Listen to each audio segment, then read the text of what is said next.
Ladies and gentlemen, welcome into my official Week 10 team totals betting video where I bet on if a college team will score over a certain amount or under a certain amount. These are all exclusively team totals. I believe there's 12 different college team totals and then 4 or 5 NFL team totals in here that I picked.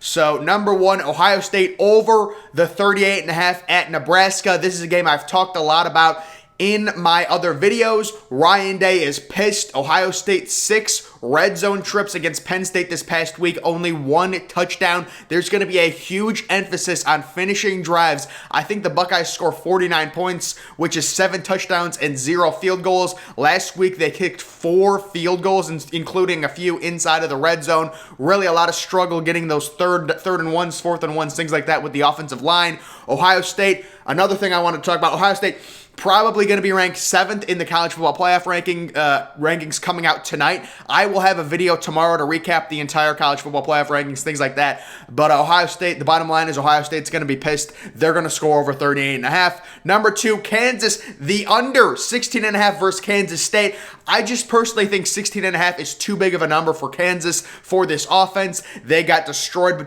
against Oklahoma State last week. They looked, decent against Oklahoma. We know they lost 35-23, but they were leading that game 10-0 at half. To me, 16.5, Kansas State has a good defense, not a great offense, but 16.5, I understand they're at home.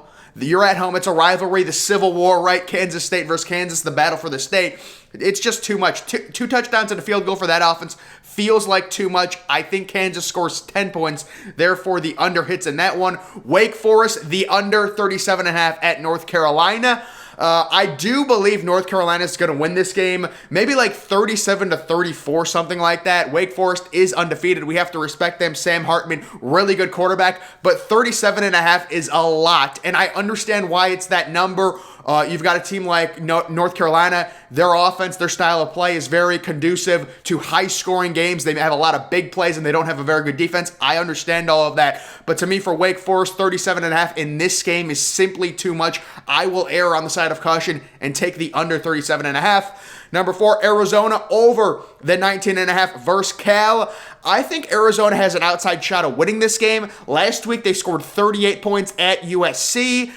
Cal, they're really not that good. I know they had a good performance last week, whatever. 19.5 seems like an easy number. This could be a lower scoring game, but even if this is a lower scoring game, think like 23-20, the over still hits. To me, 19.5 in a college football game, especially where these two teams, they're really not playing for much, and Arizona is going to be the more motivated team because they've lost so many games in a row. If it's a close game to where it's like 17-17, Arizona is going to smell that win, and they're going to be way more motivated to get their first win since, 2 years ago, they've lost their last 18 or 19 FBS games. So Arizona over the 19.5. That game is at home for Arizona. Number 5, Cincinnati, the over 38.5 versus Tulsa. So this is a big number, but I just really believe Cincinnati, with College game day coming to town, is going to want to make a major statement. They struggled the past 2 weeks versus 1-win teams in Navy and then versus Tulane. Kind of flirted with them. Those were both noon start times. This game, 3:30. They're going to get up. They're going to be ready. Luke Fickell is telling his guys, we got to start blowing teams out. We got to get these style points. Tulsa is not a good team. So I have Cincinnati getting into the 40s. 38.5 is a big number. There is a way for Cincinnati. They could win like 38-7 and still look impressive. I understand that, but I feel like Cincinnati and their offense is going to break out this week after being held down for the last 2 weeks. Desmond Ridder, maybe 5 total touchdowns, 3 passing, 2 rushing, something like that. So the over 38.5 hits. Maryland under 21.5 versus Penn State, way under. I think Maryland maybe gets 14 points. This game has 38-14 written all over it. I understand Tagovailoa. I like Tagovailoa. He's a good quarterback, but the injuries, they had a major injury to a receiver. Maryland last week, they scored a lot of points, but they allowed a lot. I just like this Penn State defense to continue to improve. We saw what they did last week against Ohio State. I am putting a lot of stock into that game, but this is a good Penn State team. Penn State with a healthy Sean Clifford other people have made this reference and made this comparison. They probably are a one-loss team. They probably, well, I say they definitely beat Iowa now that we see what Iowa is. If Sean Clifford is healthy, they definitely beat Iowa. And then, if he was healthy against Illinois, you don't know. I mean, I think that Illinois game was just Penn State completely looking past Illinois. And quite honestly, for good reason. Up until that point, Illinois was by far the worst team in the Big Ten. But it was just one of those things where everything came together, and it was one of those terrible situations where it was raining, you couldn't throw the ball, maybe your starting quarterback isn't 100%. That's no excuse to lose to Illinois, but I'm just saying, this Penn State team right now ranked 22nd in the AP poll, they're a lot better than that. They looked really good against Ohio State. Maybe Ohio State, I don't know, people saying Ohio State's a little overrated, their offense is, because they're in their two big games against Oregon and Penn State, they've struggled on the offensive line to run block, which I agree with. But Ohio State's offense is still really talented. That's a really good job by Penn State to limit them. Give me Maryland under 21.5. South Alabama under 23.5 at Troy. Troy has an amazing defense. You want to talk about two under-the-radar teams that have ridiculously talented defenses, Troy and San Jose State. I love watching these defenses play. Troy last week, it wasn't great against Coastal Carolina, but Coastal Carolina has a really good offense. You're talking about Troy going home now. South Alabama, not a good team. I think Troy wins this game maybe like 31-7 or something like that. South Alabama easily under 23.5 points. Troy, an underrated defense. Number 8, Coastal Carolina over 40.5 at Georgia Southern. You want to talk about a team that has a terrible defense? Georgia Southern allowing an average of 477 yards of offense. That's against bad teams. Coastal Carolina is actually a good team with a really good offense. I love betting on Coastal Carolina. I love Coastal Carolina. I understand people hating Coastal Carolina because they have a terrible schedule, but it almost makes me like them more. Honestly, it almost makes, I don't know, they're a fun little team. I know they have a bad schedule. It's almost funny how bad of a schedule they have. I love seeing them run it up, and I think they might drop a 50 burger on Georgia Southern, but even if they get to like 42 or 45, they'll be able to hit the over on that one. Number 9, UNLV over 22.5 at New Mexico. This is the week I believe UNLV gets a win. They are 0-8, but they're a lot better than the record says they are. The Vegas line in this is New Mexico -2, so Vegas believes this is going to be a very competitive game, and UNLV is really a team that they're due for a win. They're really due for a win. And to me, even if they lose, it could be like 30-27, something like that. I'm just getting the sense of more of a higher scoring game in this matchup, and UNLV being able to eke across that 22.5 point mark. Number 10, Nevada, the under 32.5 versus San Jose State. So Nevada is at home, and I really do like Carson Strong, but he has been on a rampage as of late, and I feel like this is a sneaky game with a sneaky, really good defense. San Jose State, they're going to limit Carson Strong. Remember, even if Nevada scores 30 points, the under hits in this one because it's 32.5. So I like the under. Again, Carson Strong, I'm a huge fan. He's had phenomenal games recently. I think maybe a little San Jose State, great defense, sneaks up on them. But guys, could you imagine San Jose State at Troy with those two defenses? That would be historic. I would love to see that. Moving on to number 11.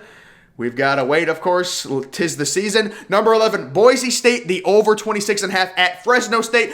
I believe Boise State will upset Fresno State. And I'm saying that. I think Fresno State's a good team, number 1. But I'm kind of like the Boise State expert.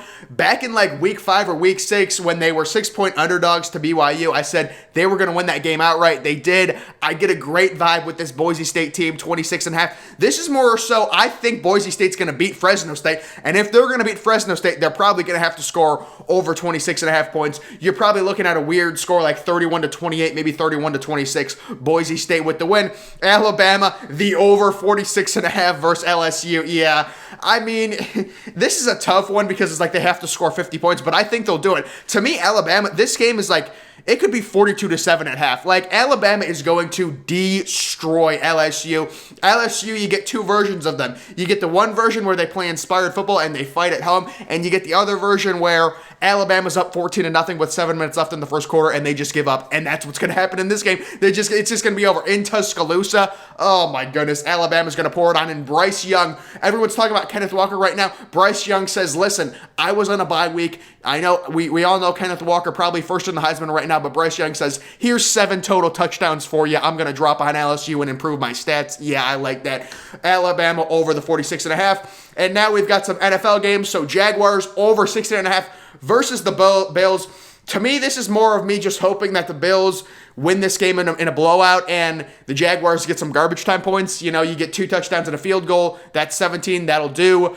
Trevor Lawrence looking a little bit better. I really think, especially garbage time reps, are really important for young, struggling quarterbacks to gain confidence. So you could be talking about the Bills maybe being up 24-7 at half, and Trevor Lawrence throwing for maybe 380 yards just because he gets a bunch of garbage time yards. But it's just important, and I like Trevor Lawrence improving each week. This last week, I didn't see much of the game against Seattle, but they did only score 7 points. But I just think the Jaguars are due to score more points. The Bills maybe will score 38, but the Jaguars, 2 touchdowns and a field goal seems doable, especially if they get some garbage time opportunities. The Vikings over 21.5 at the Ravens. I love this. I love this to be a very competitive football game. This is what Kirk Cousins does. He loses at home to Cooper Rush one week, and then the next week he turns around and beats Lamar Jackson on the road. It's the NFL, ladies and gentlemen. I don't know if they'll beat the Ravens. I think they do. I predicted them in an upset over the Ravens, 30-28 in my predictions video for NFL. But over 21.5 is a lock. This reminds me of a few weeks ago, the Bengals over 20 when they were facing the Ravens, and I said it was a lock. This is another one that's a lock, over 21.5. Chiefs over 28.5 versus the Packers. So this is a little bit of a reverse psychology. You think about how the Chiefs are playing. They only scored 20 points last night on Monday Night Football. 28.5. There's no way that the under is definitely going to hit. I think this is more of a shootout. I think the Chiefs get over the 28.5. There's going to be a week where Patrick Mahomes erupts, where this offense erupts. How about Tyreek Hill? 12 catches last night for 94 yards. When do you see that? That is crazy. It may just be the fact the Chiefs' offense is broke right now. I don't know. And if their offense is broke, then they're not going to get 28.5. But I just believe they're better than this, and Mahomes is due for a massive game. And everyone's going to be hammering the under in this, and it's almost like Vegas wants people to hammer the Chiefs under 28.5. That's why, when the public zigs, I zag, and I go the opposite. So the Chiefs over 28.5 versus the Packers, which should be a shootout. The Patriots under 22.5 versus the Panthers.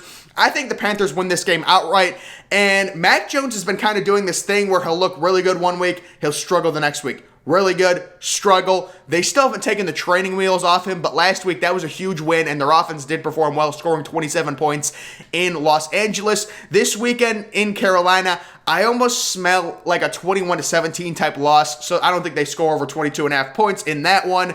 And then we have the Steelers under 23.5 versus the Bears. The Steelers very easily could still win this game like 20-17, but 23.5 points against a good Bears defense that's underrated.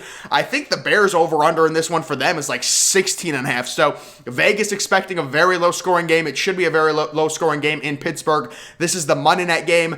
Pittsburgh's offense scored 15 points last week with Big Ben against the Browns. And I think the Bears have a very underrated defense personally. I don't think they'll allow 24 points or anything like that against the Steelers. As long as it's a closer game, it should be like 20-17, 20-16, something like that. So the Steelers under the 23.5. That is going to do it for my weekly edition for college football, week 10, NFL week 9.